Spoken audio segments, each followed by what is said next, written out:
जय श्री राधे कृष्ण। आप सभी का हमारे YouTube चैनल पे बहुत बहुत स्वागत है।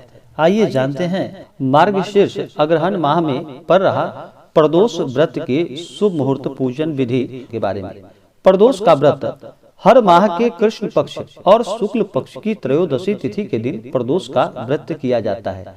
इस दिन प्रदोष काल के समय में भगवान शिव, माता पार्वती और शिव परिवार का पूजन किया जाता है। प्रदोष का व्रत यह सभी प्रकार के पापों को नष्ट करने वाला है। जिस दिन भी प्रदोष का व्रत होता है उस दिन के नाम से इसे जाना जाता है और हर प्रदोष व्रत का अपना अपना विशेष महत्व माना गया है। प्रदोष व्रत में प्रदोष काल के समय में भगवान शिव का पूजन किया जाता है। प्रदोष काल का समय जो कि सूर्यास्त से 72 मिनट पहले और सूर्यास्त के 72 मिनट बाद का समय, यह प्रदोष काल का समय होता है। इस दिन भर व्रत और उपवास रहते हुए भगवान शिव का तथा माता पार्वती का प्रदोष काल के समय में विशेष प्रकार से भगवान का पंचोपचार या षोडशोपचार पूजन विधि के द्वारा इनका पूजन करना चाहिए। इससे भगवान भोलेनाथ प्रसन्न होते हैं। भगवान भोलेनाथ ही एक ऐसे देव हैं जो कि अपने भक्तों के ऊपर थोड़े से जल से ही प्रसन्न हो जाते हैं और अपना कृपा बरसाते हैं।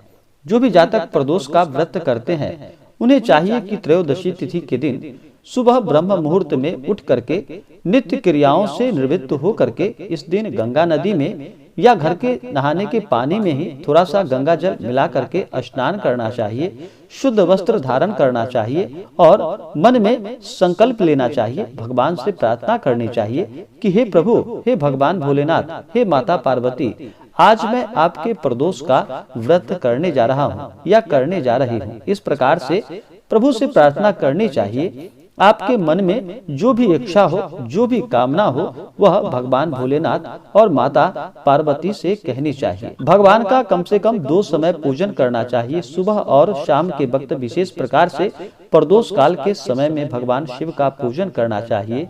यह अनंत गुना पुण्य फलदायी होता है। इस दिन भर व्रत उपवास रहते हुए भगवान के ओम नमः शिवाय इस मंत्र का जरूर ही जप करना चाहिए। इससे भगवान भोलेनाथ अति प्रसन्न होते हैं। प्रदोष व्रत के पूजन के लिए प्रदोष काल से कुछ पूर्व ही स्नान कर लेना चाहिए।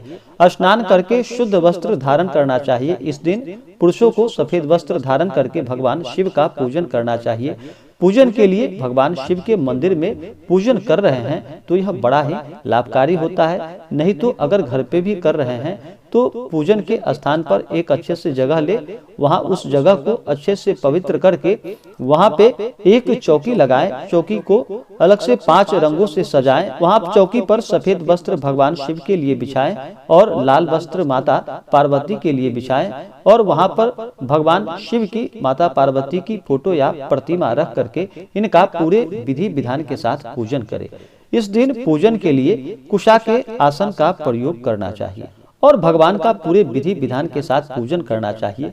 किसी भी व्रत या पूजन में सबसे पहले भगवान गणेश का पूजन किया जाता है। भगवान गणेश जो कि सभी प्रकार के विघ्नों को हरने वाले हैं और इन्हें पूरी सृष्टि में प्रथम पूजनीय का स्थान प्राप्त है। किसी भी शुभ कार्य या मंगल कार्य में सबसे पहले भगवान गणेश का ही पूजन किया जाता है।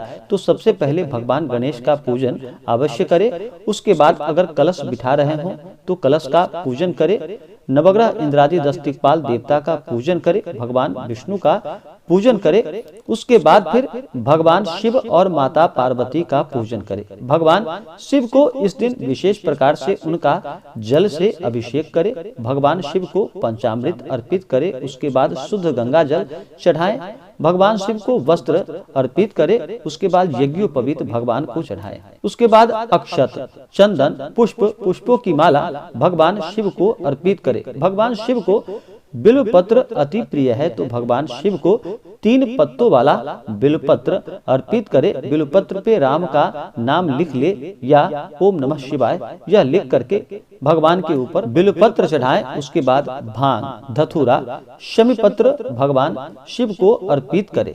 इससे पुण्य फलों की प्राप्ति होती है। उसके बाद धूप और दीप दिखाएं। अनेक प्रकार का नैवेद्य अपने श्रद्धा और सामर्थ्य के अनुसार भगवान शिव को अर्पित करें। उसके बाद फिर द्रव्य और दक्षिणा चढ़ाएं, पुंगी फल तांबूल अर्पित करें। पुंगी फल जो कि सुपारी होता है और तांबूल यानी कि पान पत्र, तो भगवान को पान पत्र और सुपारी चढ़ाएं। उसके बाद इसी प्रकार से माता पार्वती का भी पूजन करें। माता पार्वती के ऊपर शुद्ध गंगा जल उन्हें चढ़ाएं, पंचामृत से स्नान करवाएं, फिर शुद्ध गंगा जल चढ़ाएं। उसके बाद माता को लाल वस्त्र अर्पित करें। समस्त श्रृंगार की वस्तुएं अपने सामर्थ्य और श्रद्धा के अनुसार माता पार्वती को अर्पित करें। उसके बाद अक्षत, चंदन, पुष्पों की माला माता पार्वती को अर्पित करें। पुरुष माता पार्वती को चंदन चढ़ाएं और महिलाएं माता पार्वती को सिंदूर अर्पित करें। उसके बाद फिर धूप और दीप दिखाएं, अनेक प्रकार का नैवेद्य माता को अर्पित करें, श्रीफल आदि अर्पित करें। उसके बाद द्रव्य और दक्षिणा चढ़ाएं, पुंगी फल तांबूल अर्पित करें। उसके बाद फिर प्रदोष व्रत का कथा श्रवण करें। जिस दिन का भी प्रदोष व्रत हो उस दिन का प्रदोष व्रत का कथा श्रवण अवश्य करना चाहिए। उसके बाद फिर भगवान की आरती करें। इस प्रकार से पूजन करते हुए और फिर इस व्रत का पारण अगले दिन जाकर के सूर्योदय के बाद इस व्रत का पारण किया जाता है। तो अगले दिन सुबह उठ करके स्नान करके शुद्ध वस्त्र धारण करे, भगवान का एक समय पूजन कर ले। उसके बाद फिर ब्राह्मणों को भोजन कराए, ब्राह्मणों को द्रव्य और दक्षिणा प्रदान करे, गरीबों को भोजन कराए। उसके बाद फिर व्रत का पारण करे। इससे अनंत गुना पुण्य फलों की प्राप्ति होती है। तो आइए जानते हैं प्रदोष व्रत के शुभ मुहूर्त के बारे में। इस बार मार्गशीर्ष अग्रहण माह का प्रदोष व्रत जो कि 2 दिसंबर 2021 दिन गुरुवार को किया जा रहा है।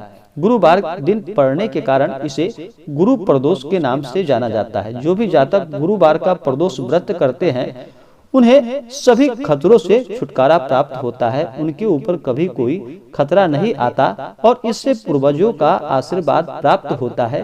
प्रदोष का व्रत यह 2 गायों को दान करने के बराबर पुण्य फलों को प्रदान करता है और सभी प्रकार के पापों को नष्ट करने वाला है तथा सभी प्रकार के सुख और समृद्धि को प्रदान करने वाला है। तो प्रदोष का व्रत त्रयोदशी तिथि के दिन किया जाता है। तो त्रयोदशी तिथि प्रारंभ समय 1 दिसंबर 2021 दिन बुधवार रात्रि 11:37 और त्रयोदशी तिथि की समाप्ति होगी 2 दिसंबर 2021 दिन गुरुवार रात्रि 8:27। इस दिन सूर्योदय सुबह 6:19 और सूर्यास्त शाम 6:58। तो सूर्यास्त शाम 6:58 है। तो भगवान का पूजन प्रदोष काल के समय में किया जाता है। प्रदोष काल का समय सूर्यास्त से 72 मिनट पहले और 72 मिनट बाद का समय वह प्रदोष काल का समय होता है। तो इसी दौरान भगवान का पूजन करना चाहिए। चंद्रोदय इस दिन रात्रि 3:47 और चंद्रास्त दोपहर 3:20। इस दिन योग जो कि शोभन योग शाम 5:01 तक है। नक्षत्र स्वाति नक्षत्र शाम 4:28 तक। इस दिन राहु काल का समय जो कि दोपहर 12:58 से दोपहर 2:19 तक राहु काल का समय है।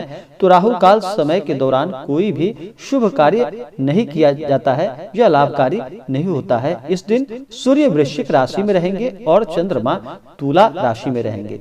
इसी प्रकार से जो भी भक्त सच्ची श्रद्धा के साथ नियम और निष्ठा के साथ प्रदोष का व्रत करते हैं उनके ऊपर भगवान भोलेनाथ और माता पार्वती का कृपा सदैव बना रहता है।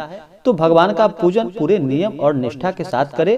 प्रदोष व्रत करने वाले को इस दिन बिल्कुल भी क्रोध नहीं करना चाहिए। अपने मन में किसी के प्रति ईर्ष्या या द्वेष का भाव नहीं लाना चाहिए। अपने से बड़ों का सदा ही आदर और सम्मान करना चाहिए। महिलाओं का सदा ही आदर और सम्मान करना चाहिए। शुद्ध और सात्विकता का पालन करना चाहिए। इस दिन तामसिक वस्तुओं का प्रयोग बिल्कुल भी नहीं करना चाहिए और धर्म कर्म का कार्य करते हुए भगवान का पूरे विधि विधान के साथ पूजन करना चाहिए। इससे भगवान अति प्रसन्न होते हैं और मनोवांछित फलों को प्रदान करते हैं। तो आशा करता हूँ कि यह जानकारी आपको अच्छा लगा हो।